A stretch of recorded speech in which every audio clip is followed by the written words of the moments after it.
My name is Kunjan Gandhi, and for the record, I'm not related to Mahatma Gandhi, but but my attitude and my motivation comes from the same nationalistic perspective.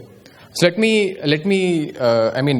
Frankly speaking, it has been a wonderful day today, hasn't it? A lot of people spoke about a lot of things, and I was wondering, sitting there, that what will I speak about when I get up there, and what to speak about. So one thing which I would like, there are a couple of things I would like to talk about, but the general framework in which I would like to talk about is why we are doing what we are doing, what are we doing, and how are we supposed to do it. So the why part is pretty clear to the audience, I know. We need to get energy access to so many millions of people. What we are doing, we are trying out solutions like solar home systems, microgrids, micro hydro, and stuff like that. And how we are supposed to do it is something that I would like to focus my talk on. So for that, let me start with an example and a story of conventional method of of electrification. So let's go back to 2009, where a very enthusiastic entrepreneur wanted to go to a village, and he set up a microgrid. So he had his solar panels, he had his batteries, he had his inverters, and he erected poles. And what he did was, he electrified the village in no time, and he was very happy. Like, he got a grant from some big bank. He was very happy. Everybody had access to energy, and then things were happy for a moment. But and people started prospering also. People started buying out refrigerators and ACs and fans because of that energy access, because their economy, they started prospering because of that. Now what happened in 2011 is the generation started falling down. One of the batteries failed, and today that village is in dark. So this is the picture of a conventionally electrified village. There are poles, there are wires, and still there are lamps.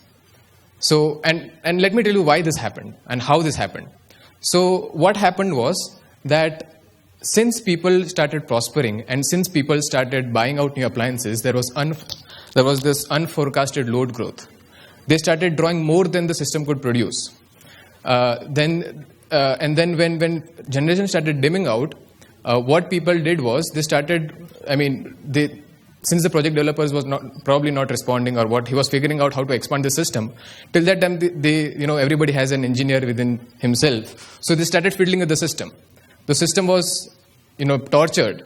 Nobody was taking care of its O&M, and batteries failed, and then the system was damaged beyond repair. So nobody took ownership of that failure.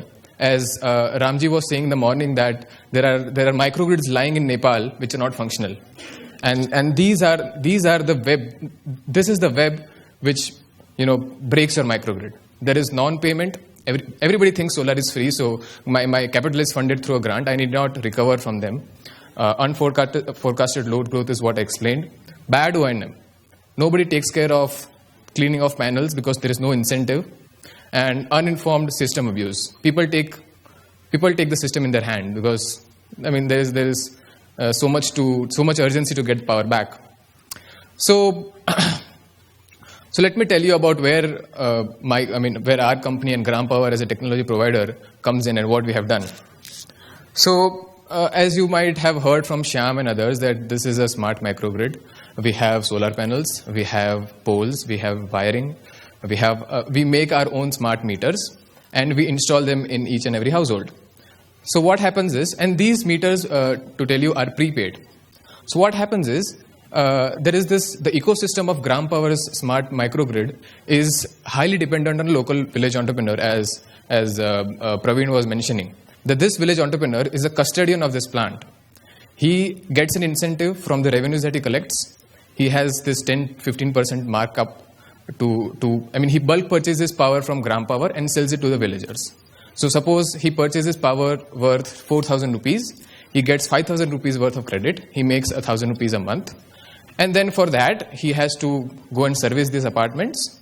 He has to clean those solar panels. And we train them for very, very preventive operation and maintenance. And if there is anything wrong, then since this grid is capable of communication, we get to know what is wrong. So that our engineers, when they go to the site, they have correct information as what is wrong, they carry the right equipment, and the overall cost of O&M is decreased. So since we have electrified around 18 odd villages or hamlets in past 1.5 to 2 years we have been into existence, and the key learnings have been phenomenal. So people paid. There was no issue with payment because the payment were so small that these village entrepreneurs live off their daily wages. So they spend daily, they earn daily, they spend daily. As they buy potatoes in the market, as they buy shampoo sachets in the market, they would buy power in the market. They would pay 6 rupees or 5 rupees a day, and you get 1 day worth of power. So that is one key enabler of prepaid pay-as-you-go model in villages, that as you buy potatoes or groceries, you buy power. So foolproof theft detections. So our system is a smart system. So now every meter can communicate with other meter and share information. So there is this sub-gigahertz RF module that we have designed ourselves, and this information is locally monitored. So there is only one point in the village where you need to have telecom connection to report that data to the central office. But for functioning of the system, you need not have telecom connectivity over there. All this is locally managed. The smartness is inbuilt. All that is locally managed. So you cannot hook the wire and you can thief. The system shuts off, and there are community repercussions. So when the system shuts off, people will come to know that this guy is stealing power. So that is why it has shut off. So there is this learning which happens that you are not supposed to steal power. So, and the third and the most important thing is remote data and monitoring. Now, what does remote data and monitoring mean? And we also have this, if you can see that display on the panel, it shows two figures to the consumers. Time which is left and the money which is left in their account. So that 12 bits of information that we provide to the consumer makes them energy efficiency experts. They first switch on their fan. They will see that how many hours my fan will run in the amount. They'll switch off the fan. They'll switch on their light. They will see you have 40 hours of light left. They'll switch off the light. So they calculate their monthly budget based on their consumption. And then we also provide them information about energy efficient appliances. So then they buy these energy efficient appliances, they turn it on, they'll say this light works for 50 hours. So I'll buy this light. So all these small experiments about energy efficiency can be delivered to the villager by providing them this 12 bits of information. So this is what we do in a very, very small nutshell. Let me dwell upon how do we make this business scalable and how do we set up this business. So what happens is you go to an unelectrified village, you take the survey, you procure funding, and the key of survival is operational viability. Let me give an example. The grid power that you have over here nobody would ask you that what is the viability of this grid power. The poles were erected from taxpayers' money. The generation was funded from taxpayers' money. And all you pay for in cities is just the operational costs, the cost of providing power to your homes. So what we believe is the capital expenditure for distribution should be funded by the government. That is taxpayers. That is a national responsibility. And the generation could be privately funded.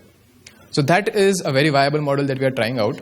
And a key mantra that we have come up is the ratio of productive is to consumptive load. Productive loads is all your milk chillers, your flour mills, your stone cutting equipment and stuff like that.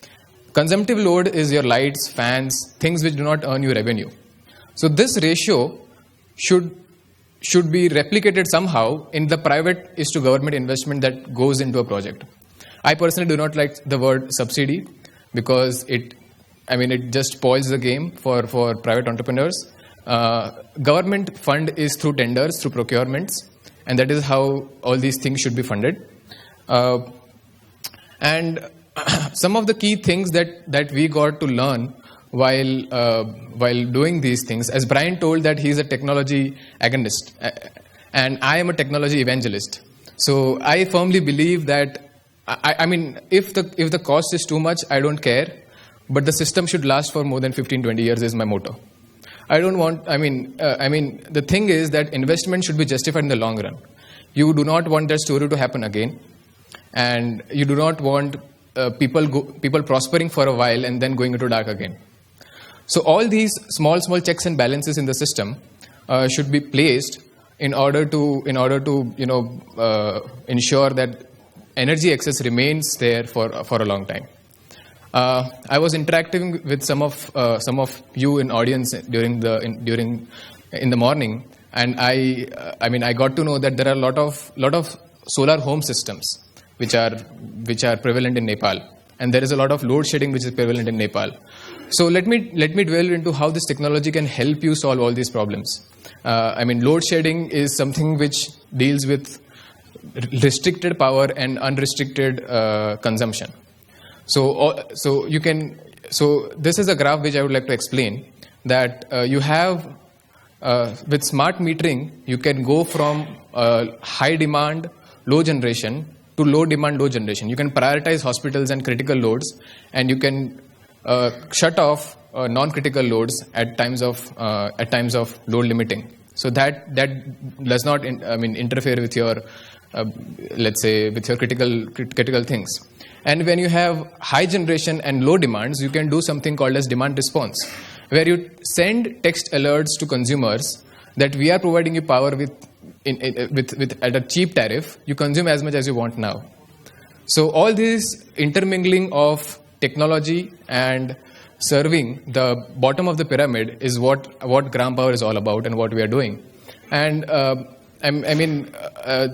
I still do not want to dwell upon the costs, because as I had this example in the beginning, that costs multiply over time, which are not accounted for. So I would quickly conclude, because I think we are running late currently. So I would quickly like to conclude. Does everyone know about the mythological story behind how Ganga came to earth? Does everybody know about it? Right? So there is this interesting mythological story which goes behind how Ganga came into this river Ganga in India. So people say that Ganga used to reside in Shivji's hair. There is this Devi called Ganga, and she stays there. And there was this king called Bhagirath who brought that Ganga onto earth to benefit millions of people. So I would like to challenge you and inspire you to be Bhagiraths of today's world. Take the knowledge which is there available in the world and serve millions of people who are denied access to energy. Thank you very much.